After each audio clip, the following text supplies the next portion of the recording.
So now I get to the spot in the program that you're all waiting for, and we're excited to hear Nate Hofer here today. And I think as much as I'm going to be introducing Nate, I'm going to be explaining the circumstances that brought him here today. Last year sometime, probably in 2021 sometime, Bob Regier, former designer here at Kauffman Museum and a good friend of the museum, encouraged the staff to check out some work by his nephew, Nate Hofer. And Nate is a photographer and a musician, and professionally he is a designer. Bob explained that Nate took an interest in abandoned missile sites and created an exhibit of photographs of the sites taken with a drone camera or camera on a drone.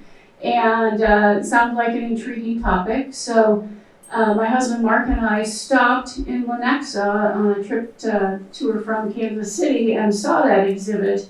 And we were intrigued by the photos and caught up in conversation about the exhibit and the missile silo sites on our way back to Newton on our drive.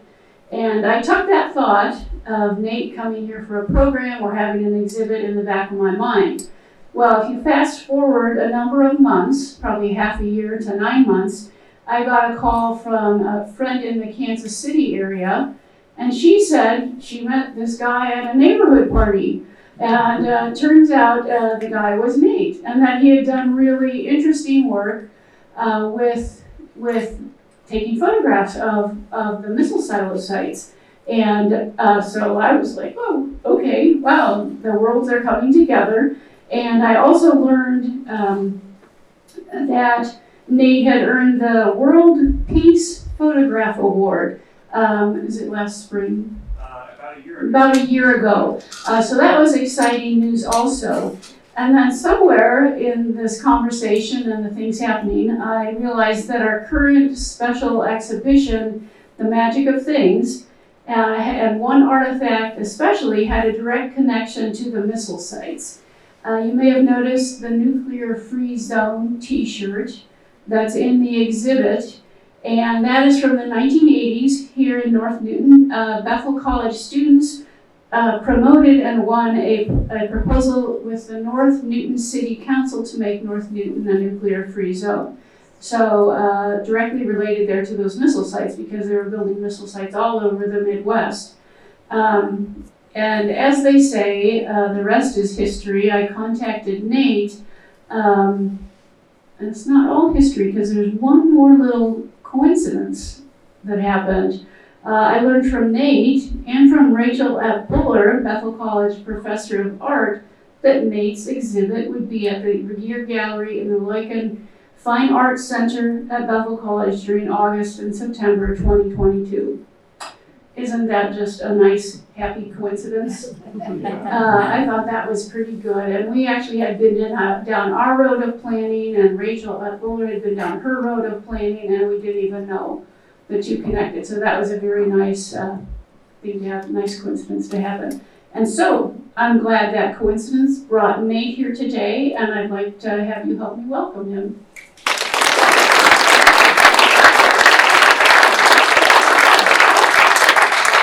Thank you, Andy. That's fantastic. I actually didn't know that there were those are two separate paths of efforts happening there to make this happen today. Let me just get my screen ready to go here.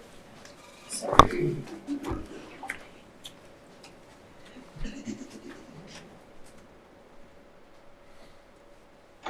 So we worked pretty hard, Chuck and I, to format the screen. I have one aspect ratio, and then the projector has another aspect ratio. So we're going to do our best here to get through this. So yeah, hello, I'm Nate. Thank you for being here. I'm super excited to talk about my photography work titled 1.5 Acres. Just like we talked about, it's over at the Regier Gallery on view now through Thursday. So it's wrapping up this coming week. And just a note about that. I'm just super excited and honored to be here, getting to contribute a little bit to the Bethel community. My name is Nathan Jacob Hofer. So it's both my parents are here today. Both of them were Bethel graduates back in the early 70s. And both from their own respective Mennonite traditions, Freeman, South Dakota, and Mountain Lake, Minnesota. A little bit more about me. I'm a husband to Ann Lacey, who's here with our kids, Graham and Reed.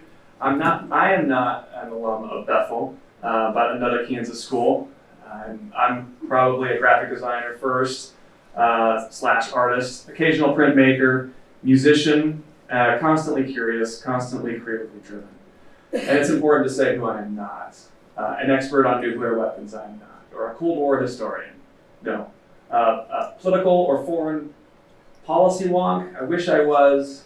And if I'm a real photographer, I think is a little in question too. And my connections to Newton are layered. My grandparents, Jake and Lola Friesen, some of you may have known them. Of course, great Uncle Bob and Aunt Vernette here today.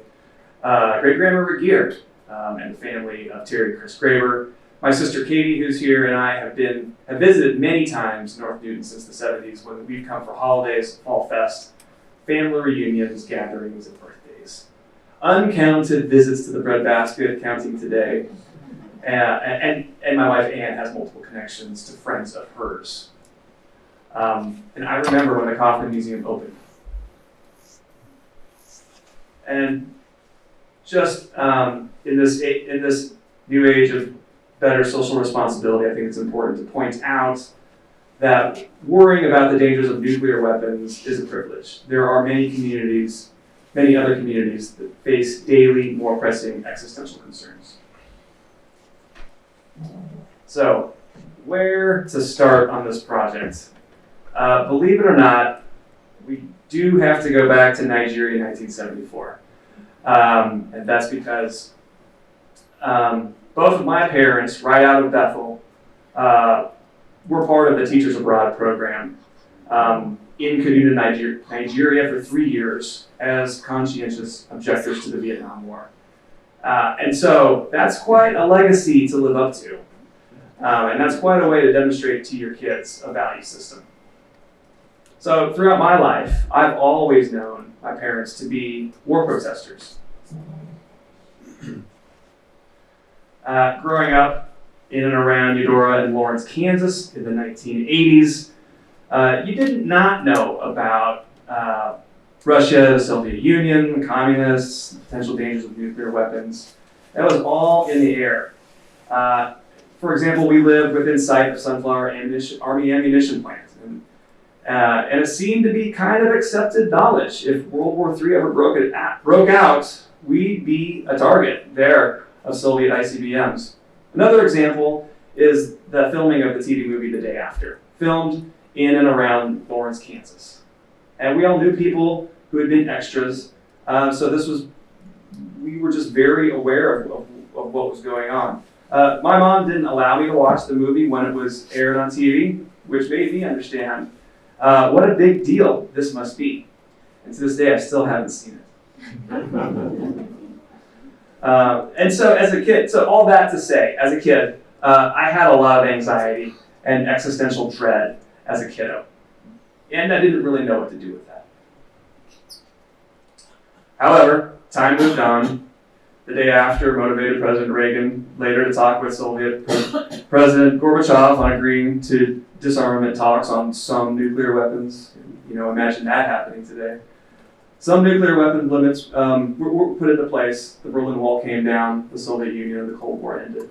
And life kind of moved on for me. And then, fast forward well into my adult years. In 2016, things were not going the right way. The childhood anxiety starts coming back. Fire and fury tweets become U.S. foreign policy. Decades-old nuclear agreements with Russia come to an end. A pivotal new nuclear agreement with Iran is left behind. China builds hundreds of new nuclear missile silos in the Gobi Desert. North Korea continues to expand its nuclear program, and Russia rattles its nuclear saber in its unprovoked invasion of Ukraine. But now as an adult, I have a little better way of dealing with those anxieties and feelings of existential dread. So, 1.5 acres, what is this? I think in a sentence, it's a celebration of our past nuclear weapons disarmament. This is sorry for the cutoff here, I'll voice over this. This is a visualization of America's former nuclear ICBM sites and how they look today, 30 years after the Cold War. Because I think right now we need to be reminded how and why this happened. Today we face multiple existential crises in the world. It's overwhelming and depressing, but perhaps there's hope because we've been here before. And these images are from those success stories. We're simultaneously looking forwards and backwards here. And North Newton seems to be a good place to talk about this. Right here at the Kauffman Museum,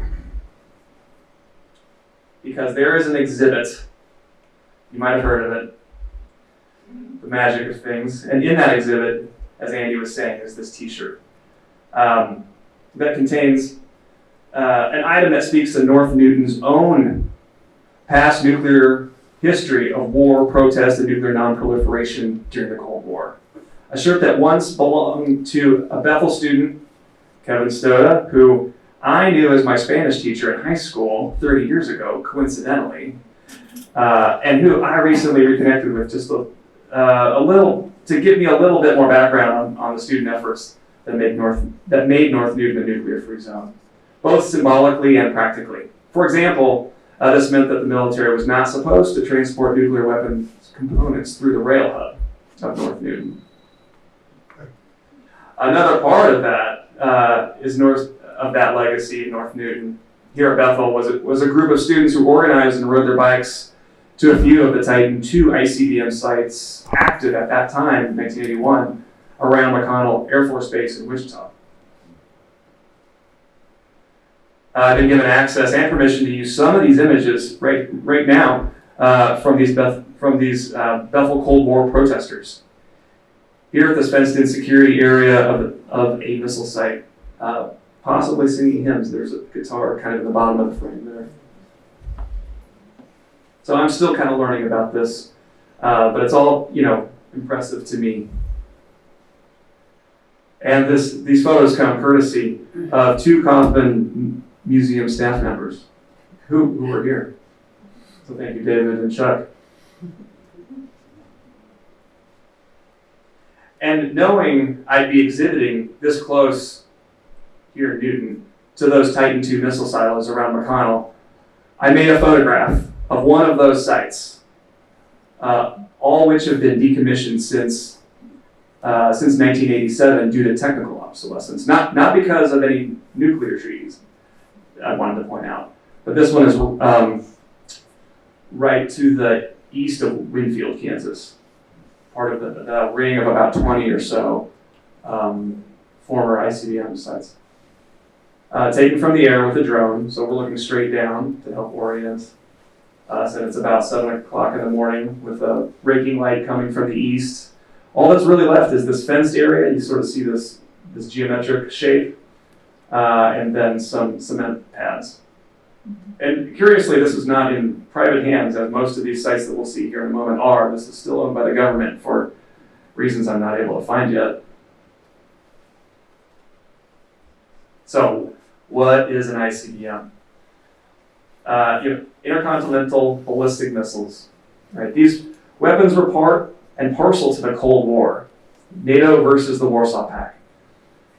The supply since has been decreased, but there's plenty still around, and that are still on alert now. These weapons define the concept of mutually assured destruction, a concept that still exists today between NATO and Russia / North Korea / China / Iran, because nuclear weapons are so dangerous as to end civilization as we know it. These weapons are designed to destroy cities, full stop. To this day, no nuclear weapons have been used since World War II, but they continue to be deployed, and there have been plenty of accidents and close calls, so we're lucky. Did the Cold War really end? I'll let war historians decide. Like I said, I'm not a historian. And to be specific, we're talking about land-based nuclear weapons here for this work, not the nukes on our submarines or bombers. Because to me, these land-based nukes are the ones that are the most consequential to us, the easiest ones to find, the ones that we can see. And they're the ones that surround, these would be, because these sites and their surrounding communities would also be targets. So where are these? Where are we talking about? So here's a map, a Google map, Google Earth map, looking at open source data where the first generation of Atlas silos resided. So 350 total. There's some in Kansas here.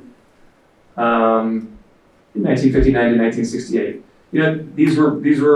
These took hours to prep for launch. Liquid fuel was dangerous to deal with. Took a large crew of continual maintenance. And to launch, they had to be hoisted up out of the ground on an elevator above ground, which made them vulnerable to an attack. And these were decommissioned due to technical obsolescence, not because of missile treaties.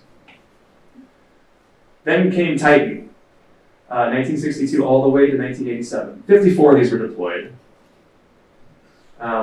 Way bigger nuclear yield, way more accurate. Shorter prep time, these could be launched straight out of the ground. They still had liquid fuel. Still took a large crew to continually maintenance these. And again, decommissioned eventually due to technical obsolescence. So if we just take a look at these in Kansas, the Jericho bike hike, Bethel students rode to the Titans around McConnell Air Force Base here around Wichita. And then there's an Atlas, the red are the Atlas sites. And there's one in Wilson, Kansas you can go tour. That's an Airbnb today.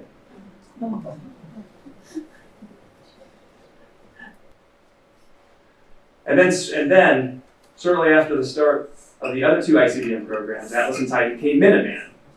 1,000 deployed during the Cold War, in addition to the total of Atlas and Titan. I think of them as the Henry Ford cars of ICBMs, cranked out like sausages for these 6 missile fields.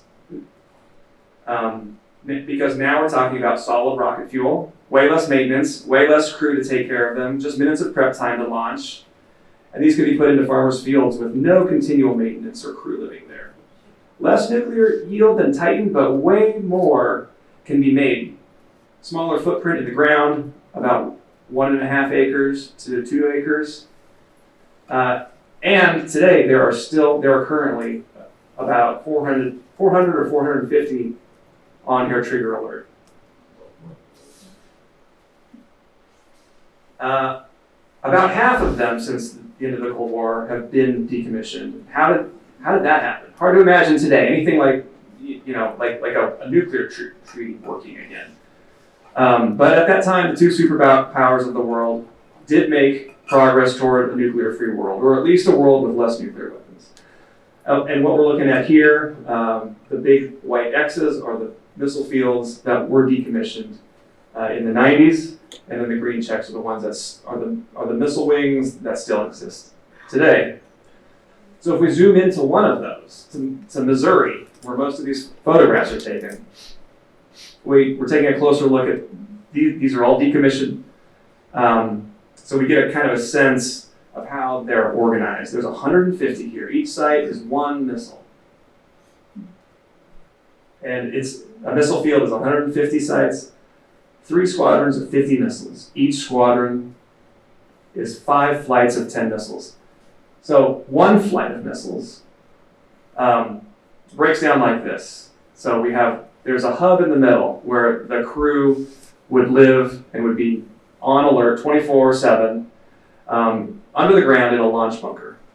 And spread out around them, some miles apart, would be the 10 missiles that they command. And they're all spread out a few miles from each other so that any sort of Soviet missile would only be able to take out one at a time. At the very top of the screen, if you see M11, Mike 11, that's actually the site, the big green photo that represents this photography work is up there, just east of Kansas City. So each Minuteman II missile, 100 kilotons. In comparison, the Hiroshima bomb was 15 kilotons. And those would be those two bombs during World War II, by today's standards, might be considered low yield. And then here's a photo of me making a photograph of the preserved decommissioned Minuteman missile in its original silo in South Dakota, which I recommend seeing all 3 ports of that museum if you're ever up near the Badlands, right off the highway.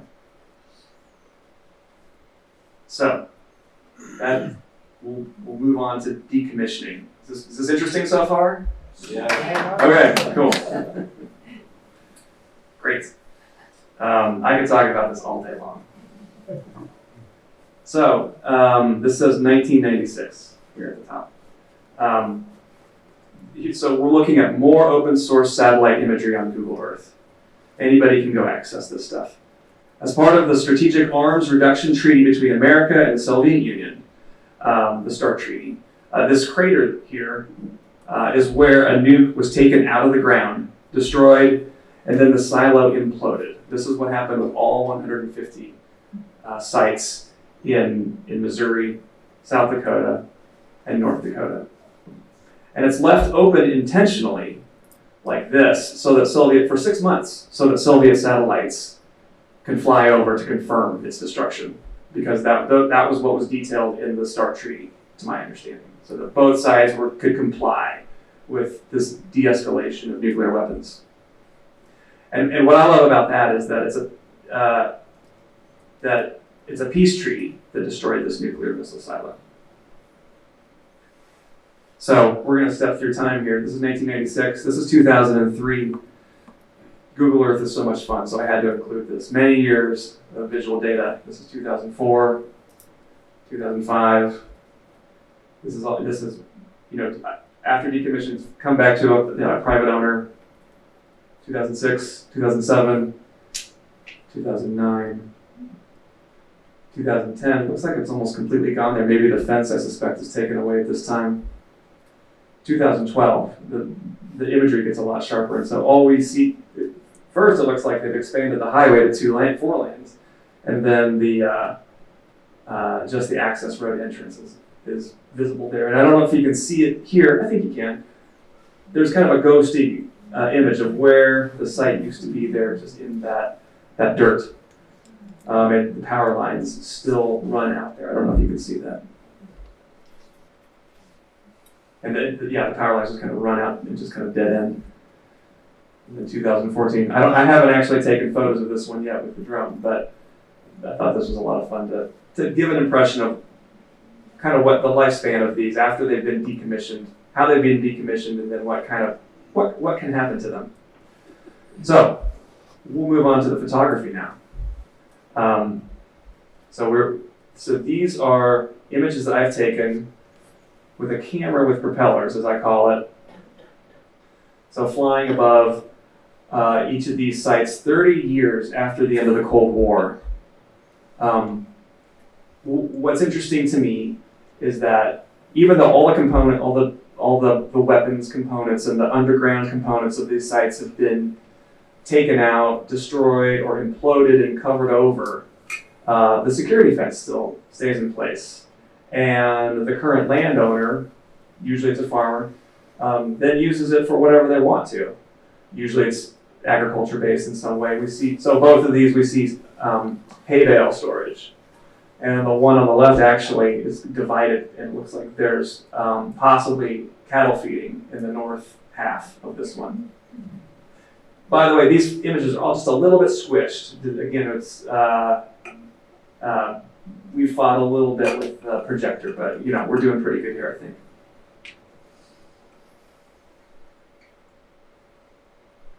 And then, so the one on the far right, again, you see the strong geometry of this rectangle. You know, all these were built uniformly. And so that fence line is still there. And that one is being used for an excavation service today. So the owner, who I'll show you here in a moment, uses that fence line to secure his equipment and some buildings. Looks like the one over here on the left is agriculture equipment. This is in fall, so you get a sense of the color there. And this is Mike 11 on the left, what I kind of called out a moment ago with that map overview. Most of these, like I say, are in Missouri. And I love this one so much because you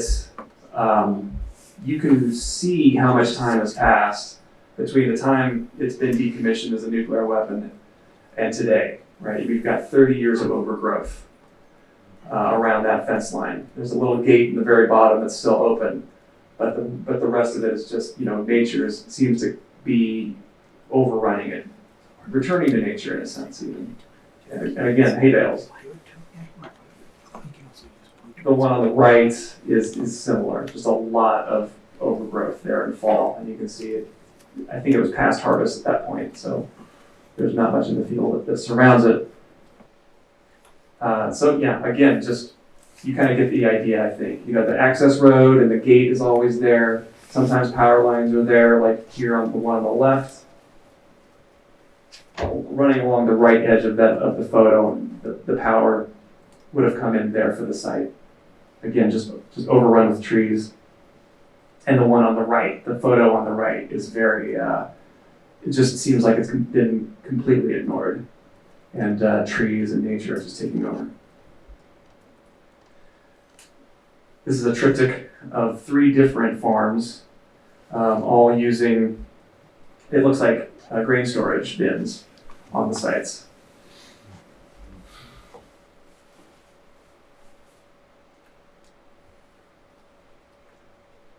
And then both of these, I suspect both of them, I know the one on the right for sure runs across 2 properties. So you see a strong diagonal with a residence property on the north side, and on the south side, a farm. Again, you see the bales lined up there. This little building right here is a doghouse. No, when I talked to the owner, he let me inside the fence line there, and I got some. The dogs weren't home that day, but what a great dog yard to have. And the image on the right is I don't know for sure, but I suspect it's also runs across 2 properties because the north side of the property, north side of the site, the fence is completely gone, but along the bottom, the fence is still intact with some overgrowth.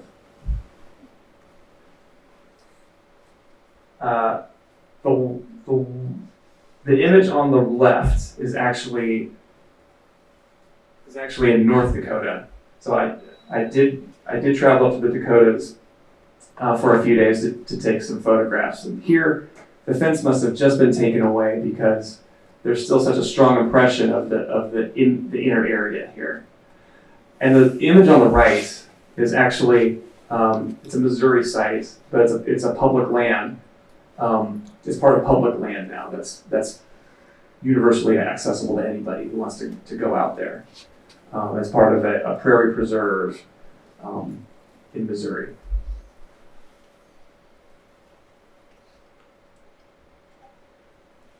A couple more from the Dakotas, just a clean fence line. I especially love the one on the right, which is just very minimal. The raking sun as it was going down reveals the landscaping that Army Corps of Engineers did for each of these in the early 60s. So to provide drainage and consistency from site to site.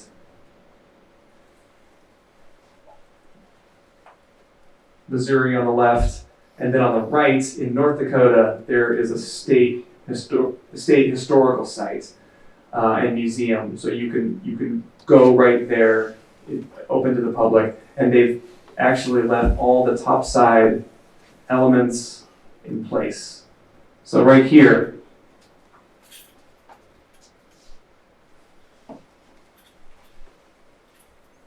would be the missile silo cap, the cement, many tons of cement cap covering and protecting the missile.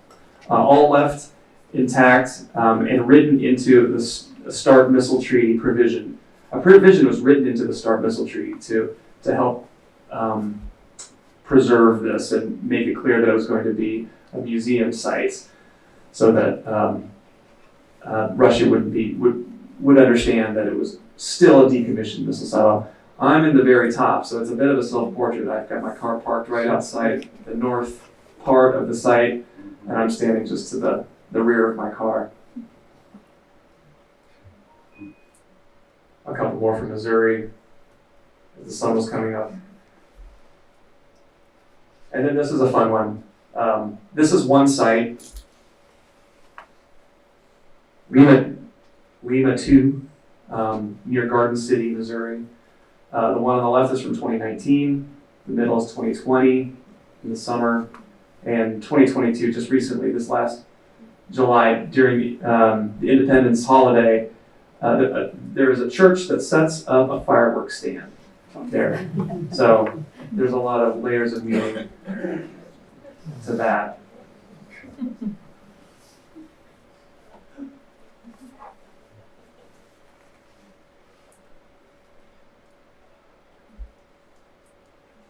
This is also a single site, not far from that church fireworks stand.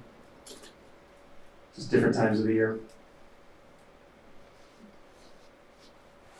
A couple more from Missouri. Sometimes I'll come up, as I approach, I'll see people working. The one on the left was, the sun was going down, and there was a kid who was driving a tractor, loading up a truck. I don't have the truck in here right now, but I got to talk to that kid just a little bit. He was a third generation farmer of this land. Just hauling bales. Here, the fence line has been sort of reconfigured by the farmer on the left, and then that's Missouri, and then the one on the right, I believe, is North Dakota again. Just a very kind of pristinely kept and neat decommissioned site. Oh, I've got this one in there twice actually. So I put these two together just to, again, sometimes I'll come up on these sites and they'll be, the owners will be working, and sometimes I'll get to talk with them. Both of these have small buildings.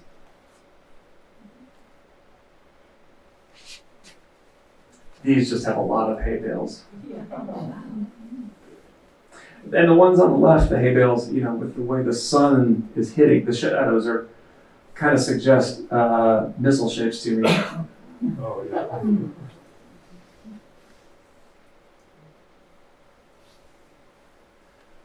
The white one on the left here was during a snowstorm. I couldn't fly for very long because my propellers were getting icy, and so that creates less lift. And so my drone told me it needed to come back. But I was able to get a few of those. This is the same site. It's today a quail preserve, and I'll show you the owner here just in a moment. The one on the left is a Seventh-day Adventist church. It's a new property that's been built just a couple of years ago. And when I stopped, I got to talk with some people who worked at the church, as well as the farmer who donated the land to the church.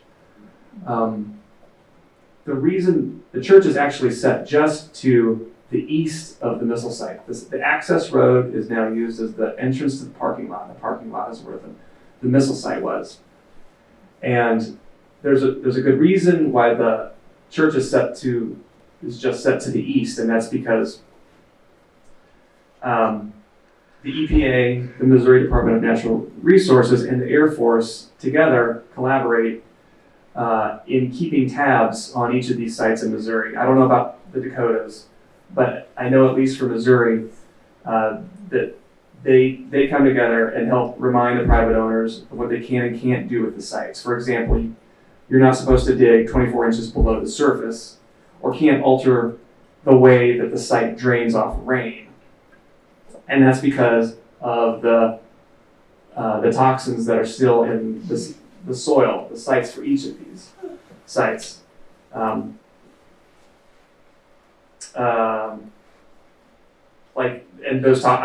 we're talking about lead paint, PCBs, and asbestos. So that's still, even though these are in private hands, it's still pretty tightly regulated by the government. Which leads me to a good question about the one on the right, which is completely gone.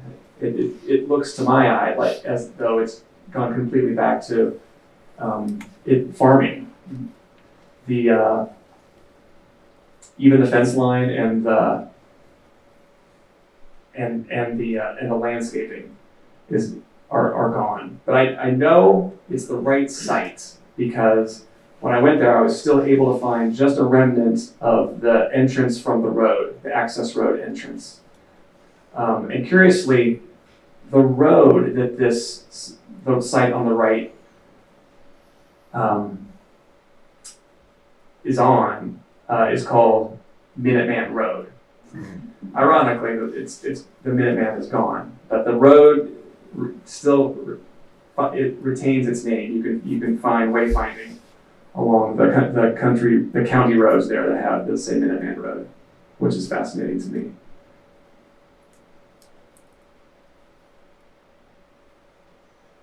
A couple nice dark ones here. The one on the left, shot first thing in the morning. There's just a suggestion of of where part of that fence still remains, and then the north part is gone. But there's just still some scarring in the land where you can see where it once was.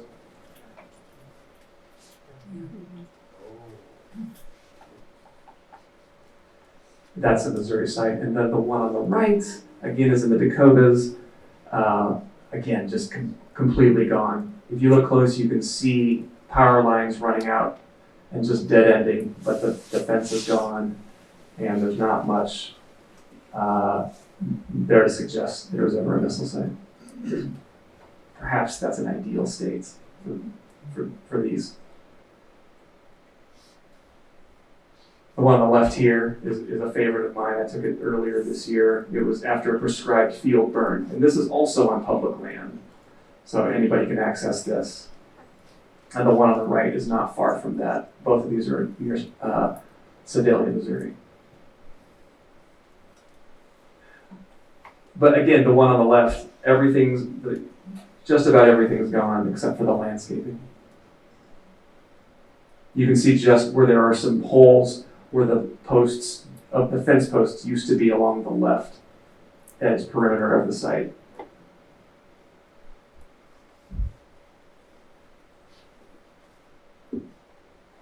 The one on the left here is from either North or South Dakota. The one on the right is very close to Kansas City. In fact, I know the one on the right I found I have a book, I left it in my backpack over there, that is that details some protests in the 80s, protesters breaking into this site. November 5 is the name of the site. And waiting, just basically breaking and entering and waiting to be arrested to shine a light on their cause. These two are in Wyoming, and these two are very interesting to me for a few reasons. One, because they originated as Minuteman II sites, but then were adapted later for MX Peacekeeper ICBMs. MX being one of the most dangerous nuclear weapons that were in the U.S. arsenal. Gone now, but at the time, some of the biggest warheads that this country had. Also interesting is in their decommissioning process, many more elements are still left in place. In fact, when I first drove up on one of these, I was a bit intimidated, thinking that maybe I'd gotten my information wrong, and this was actually still an active site today because of the poles, the light poles that were still there, and these cement elements, one being a silo cap. But no, this is decommissioned. I guess maybe they just did it differently in Wyoming. I'm still trying to figure out, get to the bottom of that, and why that is. And here's a close-up of that cement silo cap. That cement silo door is now completely sealed.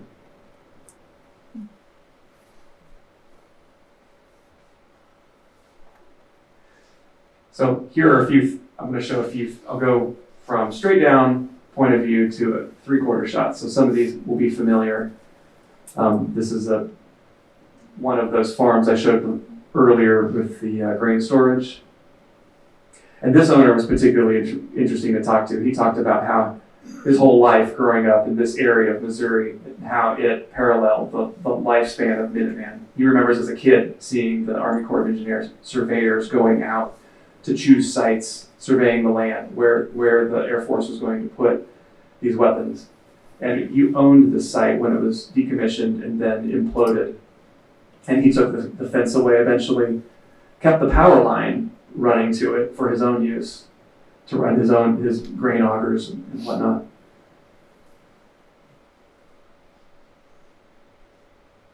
There's one of me in the very bottom, also Missouri, also fall.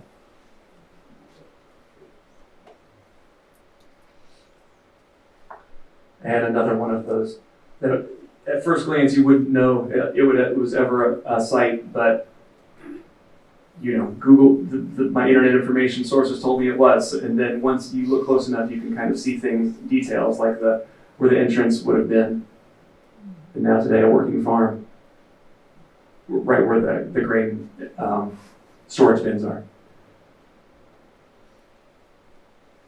Another one early in the morning during fall. Election day of 2020, actually.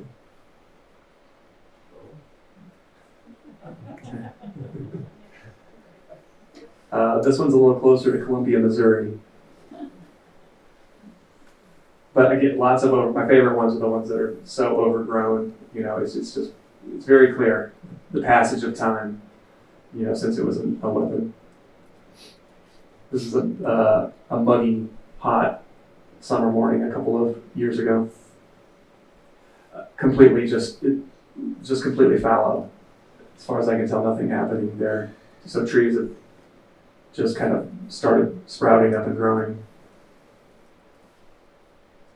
Again, the divided land here between the farm and then the private residence with the dog houses. Is it getting boring? Is this doing okay? Okay, all right. We're at least halfway through now. Promise.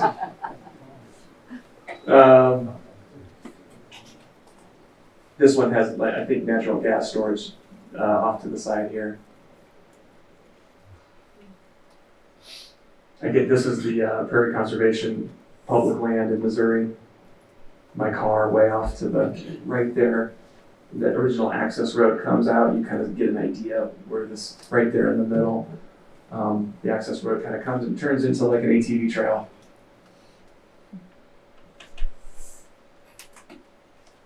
And then another one from Wyoming. Another Missouri shot. This is actually I-70 just in the back here, if you can see that running horizontally.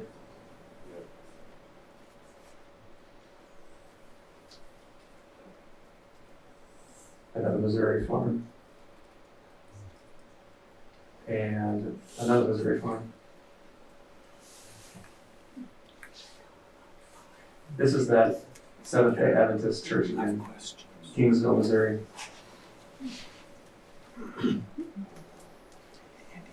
And then I also get down on the ground, of course, with an SLR to take more detailed shots like these gates on this snowy day. This one still happened to have an original sign marker on it Mike 8. And these people are great to talk to, the owners. This is Mike 11 again. The big green photo that represents the work.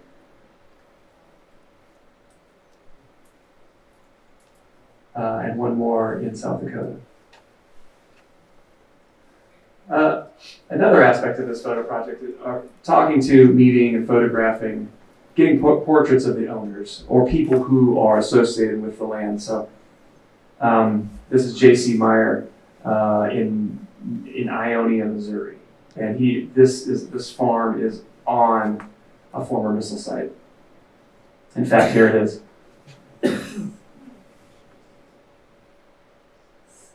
And this is Christian running the fireworks stand at Lima 2.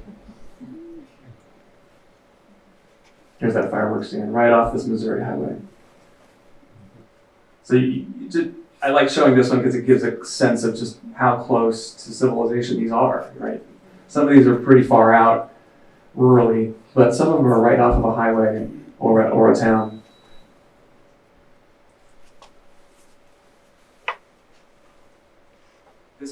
This is Tom, and he is a co-owner of this site that is today a quail refuge.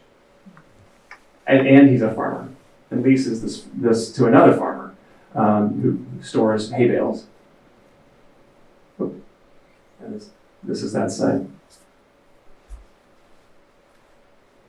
His truck and my car down there meeting.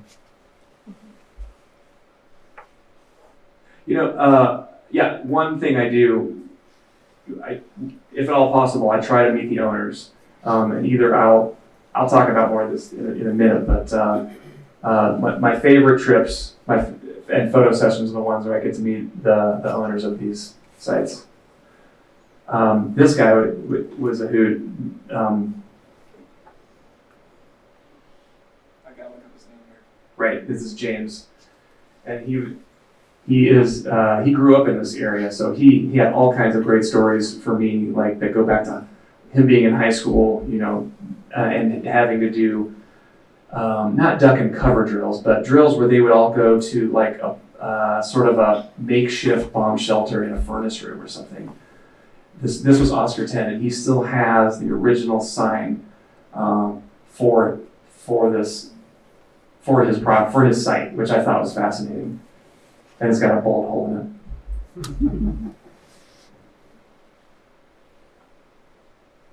And this is his property, Oscar 10. He still calls his business title is still Oscar 10 LLC. So he was well aware of the history growing up in this area of these sites. And it's what did I say a moment ago? It's an excavation company. So that's a good idea of what the work looks like. And I thought I would just talk a little bit about the process of how I go about this. So my absolute favorite part of this project is getting to do the travel. I'm very lucky to have a supportive family. Reed, Graham, Ann, very supportive, right, Reed? Yeah. So getting to, mostly traveling around parts of Missouri, but also in 2019 I got to go up to the Dakotas, and then last year I got to zip over to Wyoming, and so I think I've touched every decommissioned missile field. Interestingly too, all of these sites except Missouri, all of these missile fields except Missouri have a public-facing museum you can go, or historical interpretive center. South Dakota has a national park. I think I mentioned a moment ago. There's just right outside the Badlands. It's run by the national parks that you can go down and take a tour of the launch bunker. You can go see one of the decommissioned missiles. North Dakota has a good one too, a really good one, and Wyoming does, but not Missouri. So I don't know about that. And this is how it starts. These are not secrets where these locations are. the Russians have always known, and we've always known where theirs are, I guess. So we're just going to run through we'll do a quick case study here together. We're going to go to Delta 10 in Missouri. We're going to click on this Wikipedia link, which takes us to a Google map right away, get a sense of kind of what's going on here. And you can even, what I do then is I take that location and I run it through an app that checks publicly available private property information, so that I know who I can sort of start looking for online, either a phone number or an address. I can knock on doors. Both of those have worked for me before. Even Street View sometimes will give you an idea right away of kind of where you're headed. Here, where that big arrow is pointing, is the gate to Delta 4. And then I got to meet this guy. So I go and I knocked on his door, and luckily he was home. And this is Randy, the owner of Delta 4. He holds a letter there in his hand from that I was talking about before, from the Missouri Department of Natural Resources. Sometimes when I approach these guys and tell them what I'm up to, they wonder if that's where I'm from. Actually, they're like, "Are you sure? Like, who are you with?" Yeah, I think they want to make sure like I'm not from the DNR. And then usually they're pretty happy to talk to me, because because they can see that I'm excited about what they have, and that I think that validates, something to them. Sometimes somebody will tell me to go away or they're not interested, but it's not very often so far. So here's Randy's farm. So it's just out of frame here, but my car pulled up to the gate there. We have a site here next to this pond. Another shot of it. Now I've got my drone flying. And we're going to take a quick little video here. So we've got the drone up in the air. And we fly down the access road. This site happens to still have the D4 sign, which is pretty lucky. Go over the gates. I got all kinds of good stuff here. So that's one video. So we're still over the site here. And then we're going to start composing.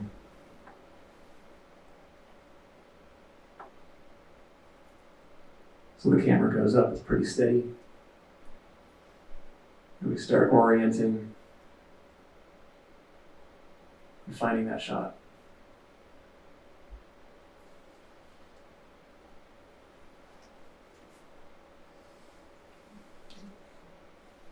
The aspect ratio is a little out of whack here. It looks more square than it actually is, but you get the idea. And then we get the finished shot. So that brings me to my camera, which I would like to show.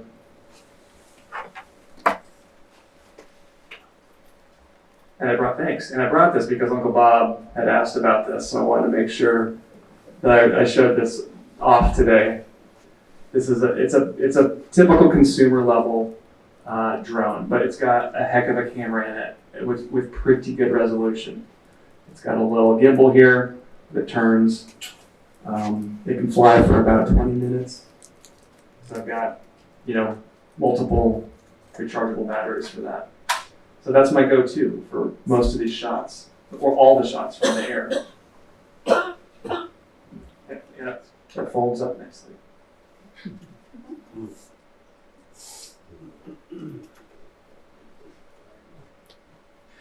And another point I don't want to forget to talk about is a big part of this story is tech related, right? It's kind of a crossroads of consumer aerial photography and open source data and mapping online. So there's if it weren't for those things, this project couldn't have happened, any sooner in history, I don't think. And then got very lucky and was able to. I got an award, I was a medalist for the Global Peace Photo Award. So in 2021, just about 1 year ago, once this project was well underway, I was actively looking for funding so I could level up my efforts. So I applied for several individual artist grants and entered many more photo contests and was rejected for all of them, except for one, the Global Peace Photo Award, which I thought at least sounded like it was in my wheelhouse. So the interesting hitch, though, was that the award ceremony was held in Austria.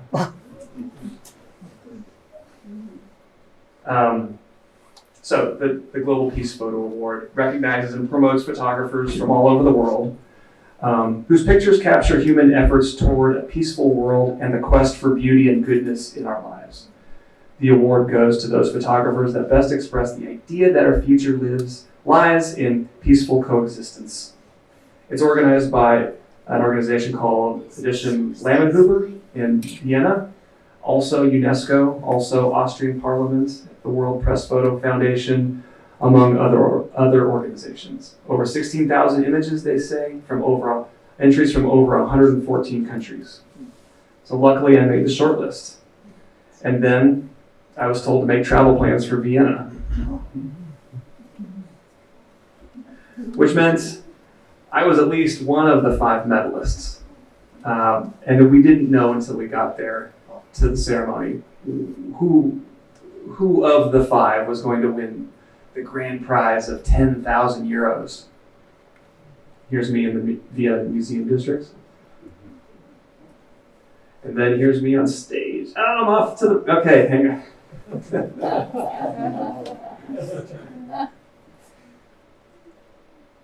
So, okay, we'll do this. And you can see my presenter's notes even. So, and the medal is what I got. I did not win the 10,000 euros. But at least my travel and hotel were paid for, and this was almost exactly a year ago. By the way, September 21st, when this ceremony happened, is the International Day of Peace, as recognized by the UN. Maggie Shannon from LA actually won the 10,000 euros, and it was well deserved. She is an actual photographer, not just a side hustle.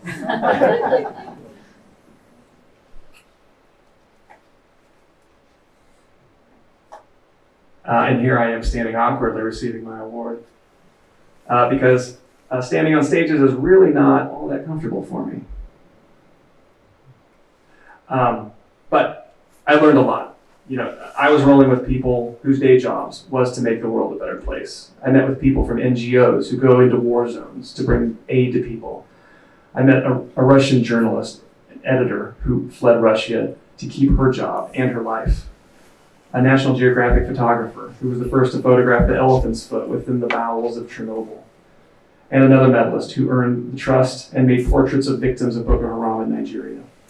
So what I learned, the biggest lesson for me in all of this experience was how to attach what I was doing with my photography to a cause greater than myself and to elevate that cause.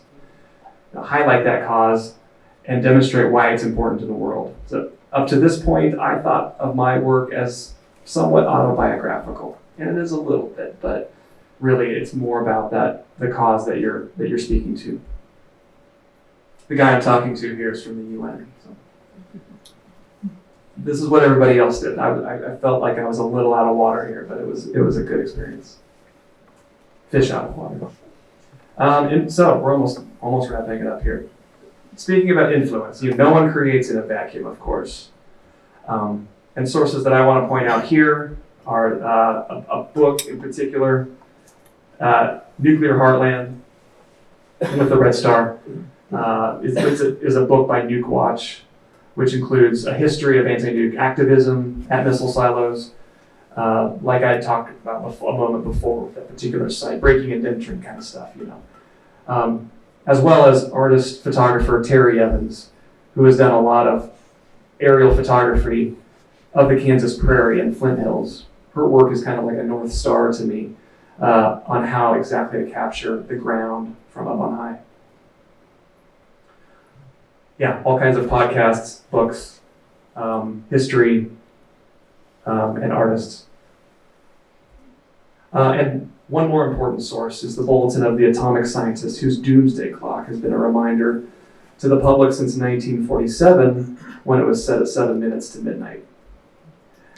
Annually, the bulletin moves the hands closer or farther from midnight according to its assessment of nuclear global catastrophe. And tellingly, recently, it's added climate change and misinformation to its assessment, both force multipliers in an already dangerous nuclear geopolitical climate. So, 100 seconds. So, all right, what's next for 1.5 acres? Currently working on a book proposal. I have 2 committed experts willing to contribute essays, both Dr. Gretchen Hefner, who literally wrote the book on Minuteman deployment and decommissioning in South Dakota, and Dr. Jeffrey Lewis, professor at Middlebury Institute of International Studies at Monterey, and co-host of the Arms Control Wonk podcast, and often quoted on NPR and in the Washington Post. So we're still working on that, off and on. A longer-term goal would be to get to travel to Ukraine and or Russia and make equivalent photographs of the photos I made in this country and put them together to speak to that, less is more kind, less nukes are better for the world idea. Also, I'm a musician and occasionally play pedal steel guitar. And last year I recorded some experimental ambient solo music in the retired Atlas silo in Wilson, Kansas, which I mentioned earlier. The natural reverb in there sounds like a cathedral. The goal is to release that music sometime before the end of the year, but we'll see about that. This is a YouTube clip. I don't think it's gonna play. Let's see. Oh, we didn't plug it in. That's okay. It's easy to find online if you want to. Speaking of that, finding me online is easy. NateHofer.com is where a lot of my photography lives. And then on Insta, you can find me on social media, just at Nate Hofer. And that's it. People who made this happen today: Alyssa, Rachel, Karen, Uncle Bob, Andy, and Monty and Hope.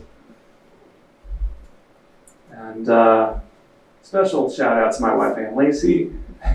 Always supportive, always willing to read over anything I've tried to write. And, so we try to balance each other that way. Ann's got her projects, I've got my projects. And then, of course, to all of you for coming today. This has been magical for me. Thank you.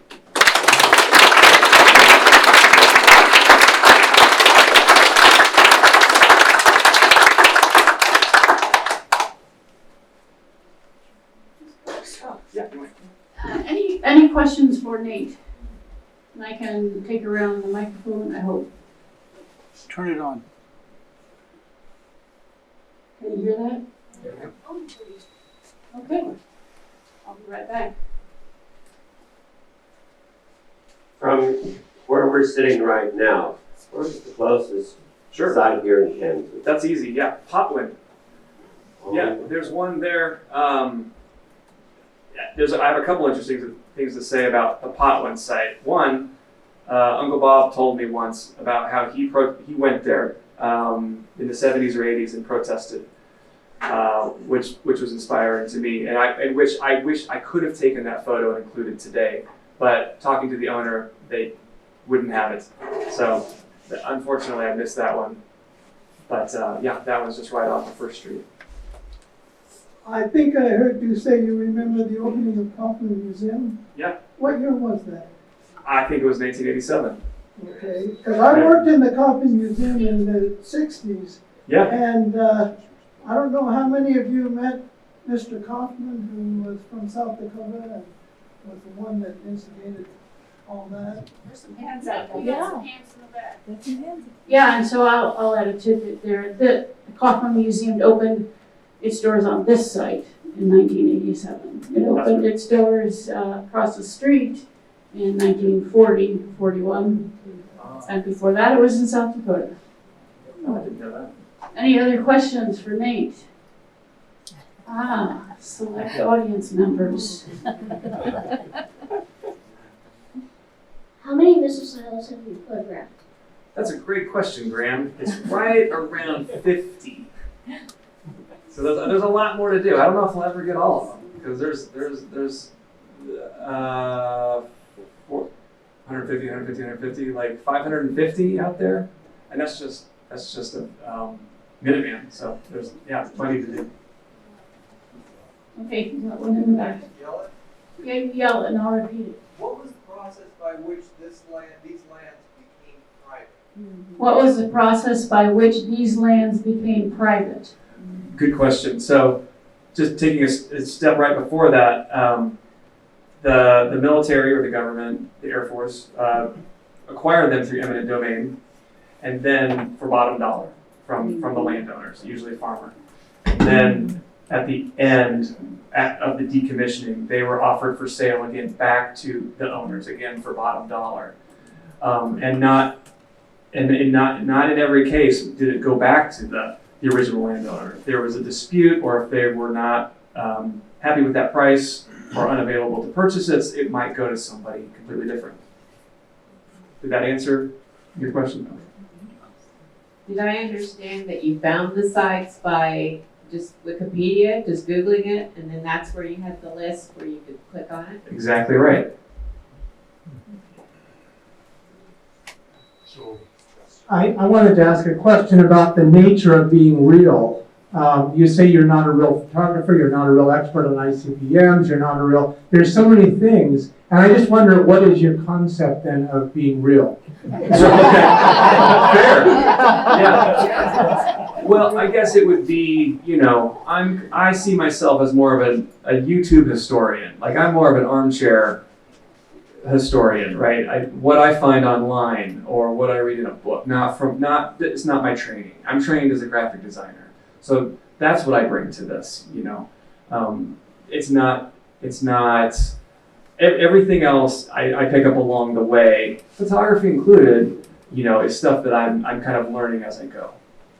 That's all I mean. So when the silo is decommissioned, the missile is taken out, but everything else is basically there still. So there's a huge hunk of concrete and metal and so forth. Describe what is left sort of underground where people sort of work over it. What's actually down there? That's a good question, and I didn't really get into that. It depends on what type of missile it was. So most of my work focuses on Minuteman missiles, and the ones that were decommissioned because of the START missile treaty. And what the missile was taken out, like you say, but then underneath it was all imploded. They took dynamite, imploded that, and then covered it in, rubbled it in, and then covered it over with gravel, backfilled it, covered it with gravel. So there's really nothing to dig down into for those missile sites. There are other missile sites, like where I was playing pedal steel guitar, an Atlas site. Those were not decommissioned due to peace treaties. They were decommissioned because of technical obsolescence. So all that stuff, all that infrastructure underground is still there. And then Titan is kind of somewhere in between. That stuff was decommissioned, but it's really hard to get back in underneath. They did backfill the silo portion, as I understand. But some people, you can find these crazy people on YouTube where they dig back down into the control room of Titan sites, and then start making bed and breakfasts out of them, or just like urban exploring. So it depends. Any other questions? Oh, So, Nate, how do you start your conversations with people? That's a good, yeah. So I've got kind of a loose script. The first thing I say is, hey, I'm interested in talking with somebody who knows about this missile site, this decommissioned missile site over here. And then they'll usually say, oh, you gotta go talk to this guy, or oh yeah, that's me. Let's what do you want to know, or what? Usually it's why do you want to know? And then I say I'm not with the Department of Natural Resources. I'm a photographer. And then, and if I seem enthusiastic, they can pick up on that, and they're like, oh, okay. And then they're like, then in a lot of instances, they really want to talk about it too. So that's how that gets started. So I have a follow-up to that. Yeah. So this is like a voted issue. How do you approach that in the sense that you share your views? No, How do you work through that's a that? good question too. So so the question is, after I get the conversation started with the right person who owns that site, how do I talk about my feelings about things? And my views, and I usually stay neutral because I don't know where they're coming from. I have some assumptions where they're coming from, and I think it's some safe assumptions. But I'm not always right. And even if we do disagree, we don't have to get into that. The Titan, there's a quick story. The Titan site that I showed near Winfield, it was actually on government property still. But I talked to the adjacent landowner because he had some good stories to tell, and I was looking for anybody who could tell me something. And he pointed out, like, he picked up on my vibe, and he pointed out that, hey, we probably don't agree on a lot of political things. And I said, that's fine, and maybe you're right and maybe you're wrong, but I think we can both agree that these weapons were never used. So we've got more common ground, I think, than we don't. Okay, we'll do one more here. Did you ever talk to a military officer who was working on a site and he would or she would have been the one that pushed the button to send it off? That's a good question. I have not talked to one personally. I know when I've gone to the national parks in South Dakota, the National Park Visitor Center for Minuteman National, I can't remember what it's called, Minuteman National Site or something. Some of the people who work at the Visitor Center are ex-Air Force who were commanders or were the maintenance crew. And I talked to a commander for just a minute because I had a really specific nerdy question for him, but which he couldn't answer. But that was the closest as I've ever got. But I would like to talk to more. Okay, I think we'll stop with that, but Nate, you are willing to stay around and answer questions if people personally want to talk to you. So thank you all very much for coming, and thank you for coming to our business meeting, and I do see one question in the back. Just a quick comment. When is the gallery? You're showing the galleries from when to when? Right. Till Thursday, yeah. And my understanding was that they were going to stay open later today. Now, I don't know quite how long. I actually didn't get the word on the exact time when they would close today. So if you're eager to look today, you could quickly head that direction and see what's up. But otherwise, it's through Thursday. Yep, that's right. All right, thank you so much, Nate.